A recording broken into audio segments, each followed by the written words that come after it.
right, let's hit the field. It is April 1st, and the Arizona Diamondbacks were in the Bronx. Corbin Burnes making his D-backs debut and trying to shut down a red-hot Yankees lineup. We'll see how it shook out. My recap. Your reactions coming up next. This is Pinstripe Territory. Just wanted to talk, that's all.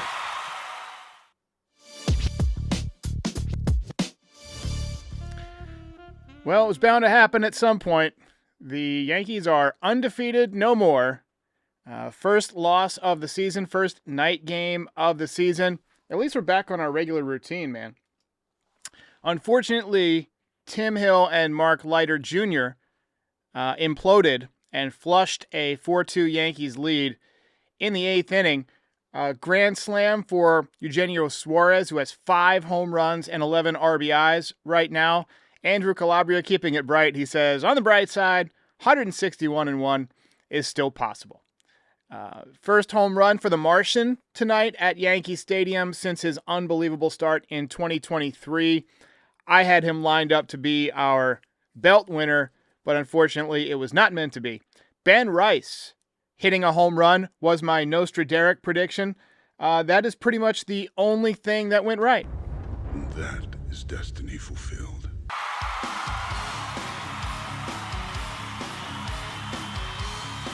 Feels weird to play the happy music after a tough loss, but we did. Nostraderic is 2 for 2. Anyway, I was looking forward to tonight's game in a big way because the Yankees offense just absolutely destroyed the Brewers, but the Brewers got destroyed when they left town also. So I was wondering what would happen when they faced a good pitcher in Corbin Burnes, a good pitching staff in the Diamondbacks. And I thought they held their own. Corbin Burnes, he was obviously focused. He was dealing. They got some help from Josh Naylor, who made an error, allowed 2 runs to scored. But unfortunately, the bullpen flushed it. Speaking of the bullpen, though, if you turned on the game late and you saw that Adam Ottavino was pitching, you might have thought that you slipped through a time portal. But the Yankees picked him up before the game. Devin Williams having a baby. Actually, his wife's having a baby. But he's on the paternity list. And Ottavino had a tough spring with the Red Sox. But obviously the Yankees are familiar with him. They needed somebody who can be kind of, let go on a moment's notice. And I'm sure that Ottavino was more than willing to do it. They transferred JT Brubaker to the IL to make room.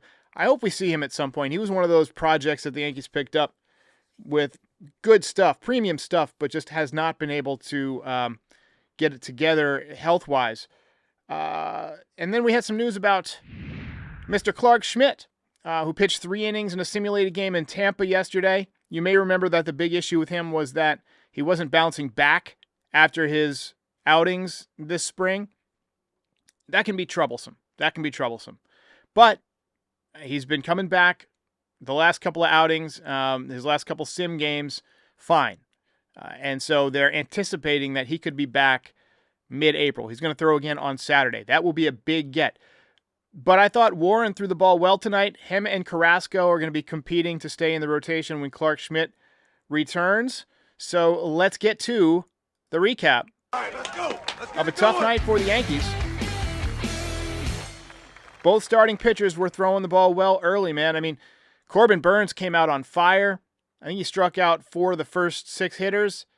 We'll talk more about Will Warren when we get to the pitcher spotlight portion of the show, but, he had 2 really good innings before he gave up a 2-run home run. I thought he settled back in, though. He bent, but he didn't break. Last year, he would break. Jason Dominguez made a nice play in left field early on, kind of a sinking line drive, and he was able to track it down. Paul O'Neill had a good point, maybe getting his confidence going a little bit. Had a good night at the plate. Bottom 3, couple of very good at-bats by our young guys. First, we had the home run by Dominguez, and then we had an 111-mile-an-hour exit velocity double by Ben Rice, who continues to smoke the baseball, and I'll talk more about him in a little bit. I got a whole segment on him.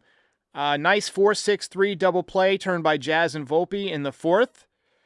But Volpe, making people forget about that real fast. Very next inning, he smacked a 418-foot home run. 17th home run for the Yankees in 4 games. Most in the history of baseball through the first 4 games. We'll talk more about Volpe in a minute, too. The young guys are swinging the bat very well. And Volpe, whatever adjustments he's made, whether it's the torpedo bat or the swing adjustments, they're working for him so far because he is hitting the ball very hard. And you're starting to look at, if his power comes around, we already know he can steal 30 bases, did it last year. If he becomes a 30 home run guy, he hit 21 as a rookie. He's off to a much better pace. If he becomes a 30-30 guy, you start talking about a multi-$100 million contract at some point. If not from the Yankees, from somebody else. Austin Wells, I thought, had good at-bats tonight. He had a really tremendous at-bat against Corbin Burnes in the 4th inning. Just a pro at-bat, drew a walk. Huge error by Josh Naylor in the 4th inning. Ground ball to first base. Should have ended the inning, but he airballed it to first base. Got by Corbin Burnes, allowed 2 runs to score, gave the Yankees the lead. I will say this about Josh Naylor. He has a very unsettling face and a weird body. But the Yankees led 4-2 at that point. And then Fernando Cruz looked unbelievable. He came in. His splitter was the best I've seen it.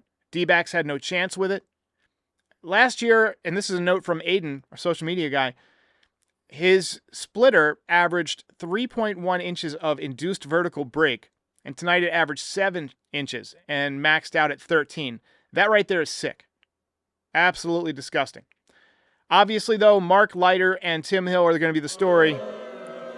They imploded and allowed 5 earned runs and got just 2 outs. And then the Yankees had no shot against Justin Martinez out of the D-backs bullpen. Just complete gas, 101 miles an hour with Ride. And then bottom 9 with 2 outs, Ben Rice with an absolute rocket into the second deck for his second home run of the season. And the Yankees' 18th home run so far this year. So, we got a couple of super chats. Unfortunately, though, the Yankees lose.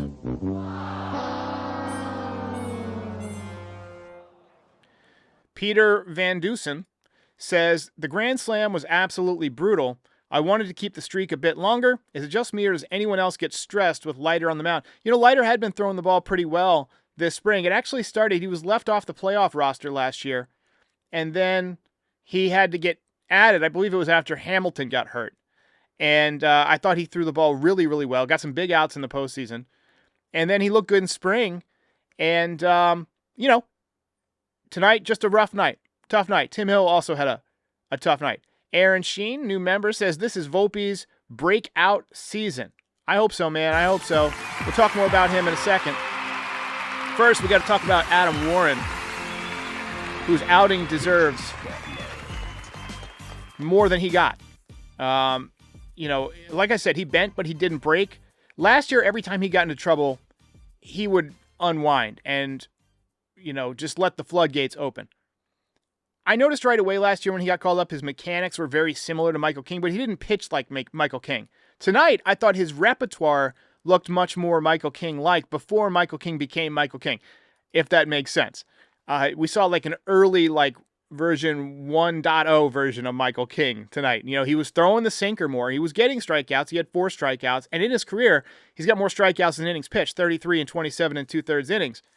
But he was getting a lot of sink on that 93-mile-an-hour fastball, touching 94. He had 10 whiffs, 46 strikes out of 85 pitches. You'd like a little bit more command.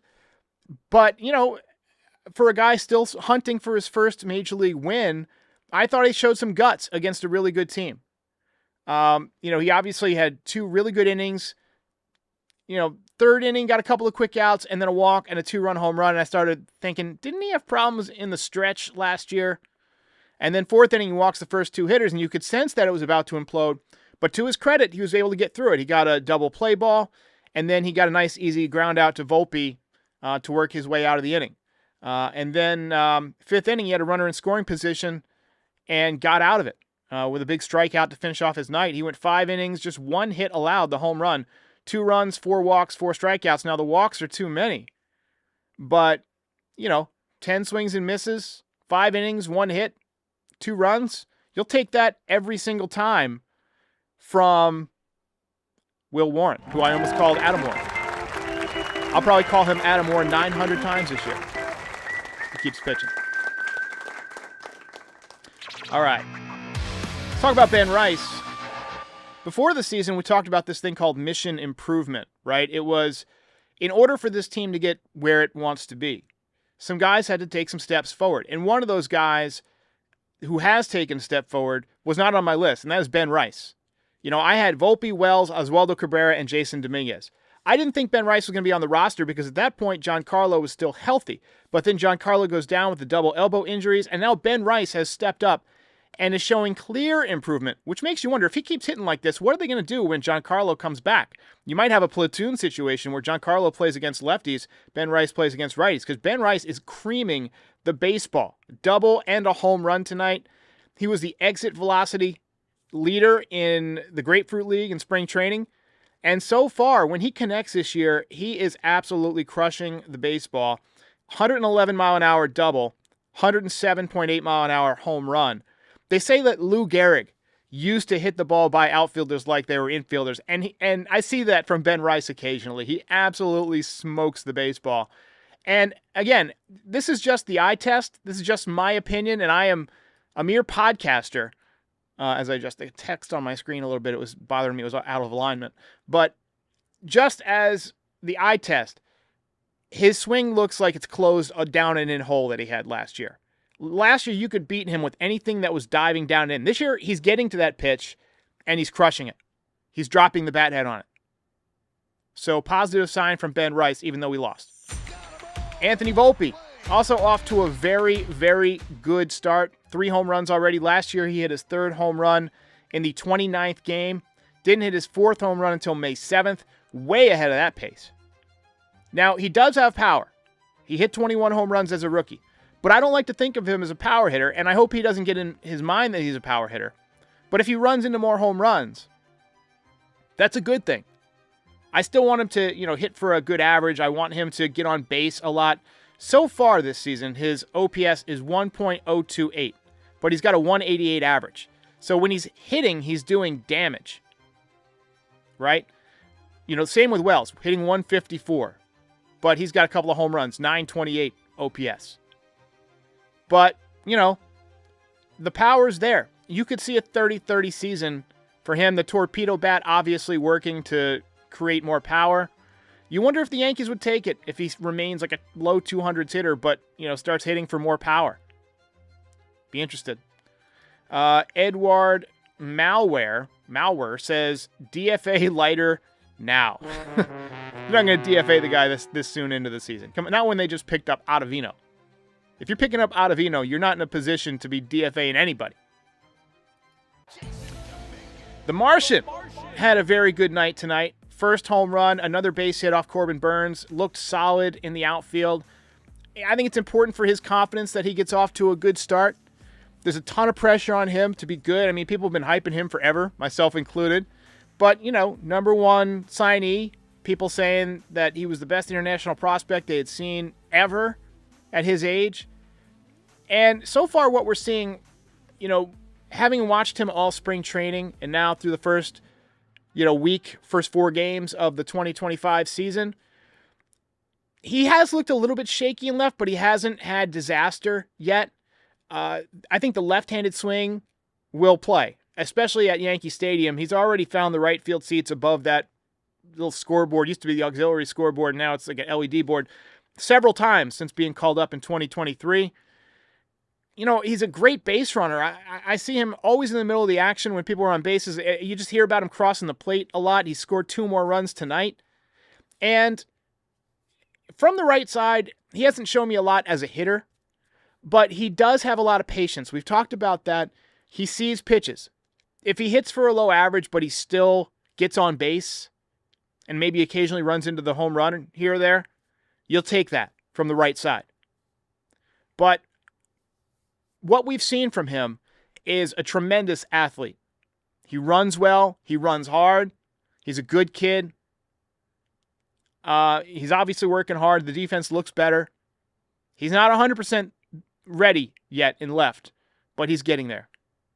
So a lot of optimistic things here despite tough loss tonight. All right, quick promo.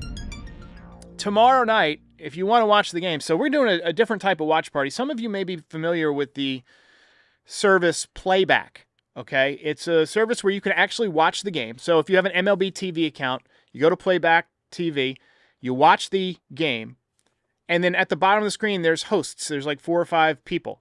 I will be one of them tomorrow for the Diamondbacks versus Yankees game. Cameron Maben and Scott Braun will be others. Jesse Freeman, who hosts Snakes Territory, which is the newest member of the FT fam.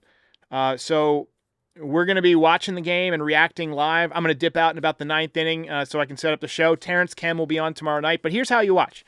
Scan that QR code on your screen. That will take you to the app, okay? Once you have the app downloaded, scan it again. That'll take you directly to the page where you can watch the game. Also, you can go to playback.tv/foul territory, and that's where we will be. So tomorrow night, watch the game with us. If you watch on MLB TV, any other night, tomorrow's a great night to do this because it'll be like the Manning cast, right? Except I'm one of the Mannings. So tune in. It'll be me, Cameron Maben, Scott Braun, and Jesse Freeman. All right, quick word from our sponsor, Spot and Tango, a healthy dog food option. And then we'll be back with some audience reactions. I didn't grab any voicemails tonight. We got a few of them, but I'm going to save them for the voicemail show tomorrow. And we're going to take a few comments. But first, quick word from Spot and Tango. We all love our dogs like family. They are family. And that's why I want to shout out today's sponsor, Spot and Tango, for taking care of my dog, Pepper. Spot and Tango is truly a game changer. Their food is made with 100% human-grade ingredients, so you actually know what your dog is eating. No fillers, no weird byproducts, just real, simple food that your dog will love and that is good for them. Pepper absolutely loves it, and it's not just one size fits all. They personalize each meal based on your dog's age, breed, weight, and activity level. Their meal plan is all set up for all of that. Plus, they make it incredibly convenient. No more last-minute runs to the store. It's delivered right to your door on your schedule. And here's the best part. Spot and Tango is offering an exclusive deal to the Foul Territory Network. Just go to spotandtango.com/foul and use the code FOUL for 50% off your first order. That's spotandtango.com/foul. Use the code FOUL for 50% off. Nate says that Devin Williams' baby caused this loss. If he's here, then Weaver pitches the 9th. You're absolutely correct. Blame it on the baby. Is that the baby in the picture? No. But yeah, I wish we had Weaver tonight. Obviously, they were saving him to close out the game, but you got to get there. Ottavino, by the way, did get 2 outs. He had a walk and a strikeout. His ERA on the season, 0.00. But Lighters is up to 11.57. Glad to see he is in mid-season form. And Tim Hill at 7.71. Not going to try and pronounce this one. Says they need to stop pulling Dominguez late in the game. Let him effing play. Well, they're just switching to run prevention, trying to, keep him from, dropping a ball in a big spot and getting crushed by the media and the fans and so forth. But, it would be nice to see him improve a little bit out there, and you can only improve by playing and playing in big pressure situations. Will Curry says Rice is nice. Rice has been terrific. There's a reason I spotlighted him tonight. I think, the way he is crushing the baseball is very encouraging. Right now, he looks like a 20-plus home run guy. I don't know if he's going to be a high average guy. I mean, right now he's hitting 500. I guess that's pretty high. We have to see a larger sample size. Last year he hit 179, but he was supposed to hit 235. He was unlucky. This year I mentioned if you get lucky in the other direction, you're a 300 hitter.